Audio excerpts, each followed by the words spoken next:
साथियों नमस्कार। Rajasthan PTT exam को लेकर एक बार पुनः आप सभी मित्रों के बीच में आ चुका हूं। एक बार पुनः आप सभी देख पा रहे हो पीडीएफ के साथ आया हूं इस बार, और देख सकते हो इससे पहले दोस्तों मैंने 5 पेज है यहाँ तक तो मैंने करवा दिया था, और छठा पेज आपके सामने है। अति महत्वपूर्ण प्रश्न आपके एग्ज़ाम पॉइंट ऑफ व्यू से देखने को मिलते हैं।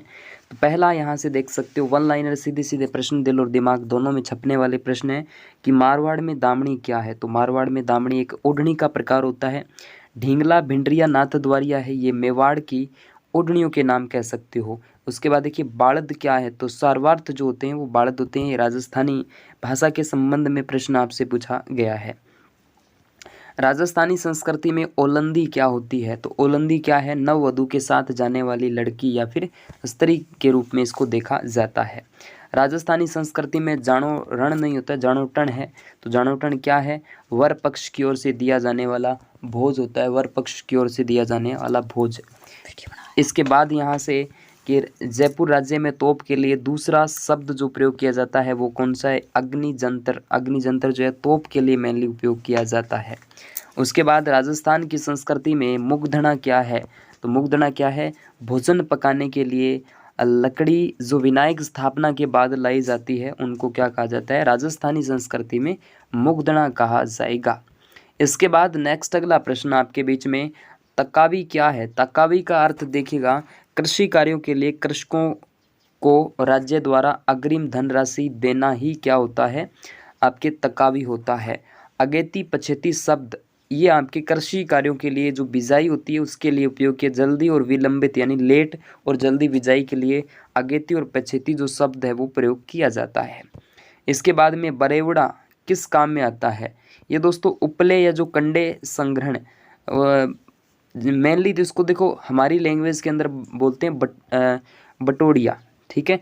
उपले बोलते हैं थेपड़ी को, और कंडे यानी ये छाने जो शब्द है उनको कहा जाता है। तो ये आपके मतलब आप ये कह सकते हो कि जो आपका बटोड़िया बनाया जाता है, बटोड़िया कुछ इस तरीके से, उसके अंदर छाना को डाला जाता है, उसके ऊपर लगाई जाती है थेपड़ी। तो उपले कंडे, कंडे यानी छाना, उपले यानी थेपड़ी, और बटेवड़ा या बरेवड़ा इसका मेनली नाम होता है। ये भी आपसे प्रश्न जो है यानी राजस्थानी लैंग्वेज के अंतर्गत ये प्रश्न आपसे पूछे गए थे। इसके बाद में टाऊ या फिर बुजुका का उपयोग ग्रामीण क्षेत्र में किस लिए किया जाता है, तो खेती की सुरक्षा के लिए किया जाता है। धावड़िया व्यक्ति होते हैं कौन से, जो कारवां और काफिले को लूटते हैं। इसके बाद में बजेड़ा किस खेत को कहा जाता है, तो पान के खेत को कहा जाता है। चलिए नेक्स्ट अगला प्रश्न कि प्रशासनिक कार्यों में हिंदी भाषा के प्रयोग को अनिवार्य करने के लिए राजस्थानी भाषा अधिनियम कब पारित किया गया था। अच्छा प्रश्न है, बहुत ही अच्छा प्रश्न है। ये पटवार 2008 के अंदर इस प्रश्न को पूछा गया था। 1967 इसका करेक्ट आंसर आ जाएगा। इसके बाद नैनसिरी ख्यात किस भाषा में लिखी गई, तो राजस्थानी भाषा के अंदर। हमीर रासो जो ग्रंथ है वो किस भाषा में आ जाएगा, तो पिंगल भाषा के अंदर इसको लिखा गया था। डिंगल और पिंगल भाषा के अंदर हमीर रासो आ जाएगा। 12वीं शताब्दी या राजस्थानी भाषा की उत्पत्ति काल तो है 12वीं शताब्दी का अंतिम चरण। आरएस का प्रश्न है, इसको कई एग्जामों में से पूछ लिया गया है। इसके बाद में ढूढ़ाड़ी बोली कहाँ बोली जाती है, जयपुर दौसा टोंक वाला जो क्षेत्र है यहाँ से।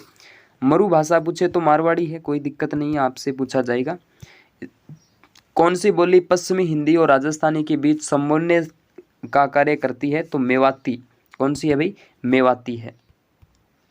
ये लीजिएगा, आपको सुमेलित करना है तो हमीरठ चंद्रशेखर के द्वारा हमीर महाकाव्य, नयनचंद्र सूरी, कानड़दे प्रबंध पद्मनाभ और पृथ्वीराज विजय जयन। करेक्ट आंसर है भी, चारों ही बिल्कुल सभी सुमेलित है।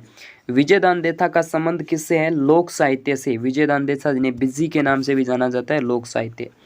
फाटका जंजाल शीर्षक नाटक के लेखक कौन थे, तो शिवचंद्र भरतिया का नाम यहाँ से लिया जाएगा। इसके बाद सूरज प्रकार ग्रंथ जो है किस राज्य के शासकों की जानकारी मिलती है, तो जोधपुर के शासकों की जानकारी मेनली यहाँ से मिलती है। रजियारा सोरठा नामक ग्रंथ के लेखक कौन है, तो करपाराम का नाम लिया जाएगा, करपाराम। दलपत विजय द्वारा लिखित जो ग्रंथ है वो कौन सा है, तो खुमाणो रासो है। कौन सा है, खुमाणो रासो। इसके बाद राजस्थानी साहित्य अकादमी कहाँ स्थित है, तो उदयपुर के अंदर स्थित है। कहाँ पर है, उदयपुर के अंदर। द रिसर्च का प्रकाशन किसके द्वारा किया गया था, तो यहाँ से आप देख सकते हो राजस्थानी पुरातात्विक संग्रहालय विभाग जयपुर के द्वारा इसका जो है किया जाएगा। इसके बाद वीर विनोद मुख्यतः किस राज्य का, वीर विनोद के अंदर हम देखते हैं तो जयपुर राज्य का इतिहास यहाँ से देखने को मिलता है। बारात लौट गई किसकी रचना है, तो ये आ जाती है चंद्र शर्मा गुलेरी, चंद्र शर्मा गुलेरी। आयो अंग्रेज मुल्क रे ऊपर गीत किसके द्वारा रचित है, तो ये बांकीदास जी के द्वारा रचित आ जाता है। इसके बाद देखिएगा राव रतन री बेली में किस रियासत का वर्णन है। राव रतन री जो बेली है उसके अंदर हम देखते हैं कि बूंदी जो है रियासत, उसका वर्णन हमें देखने को मिलता है। मेवाड़ में गुहिल वंशीय राजाओं की वंशावली किसकी रचना मिलती है, तो यह आ जाती है खुमान रासो।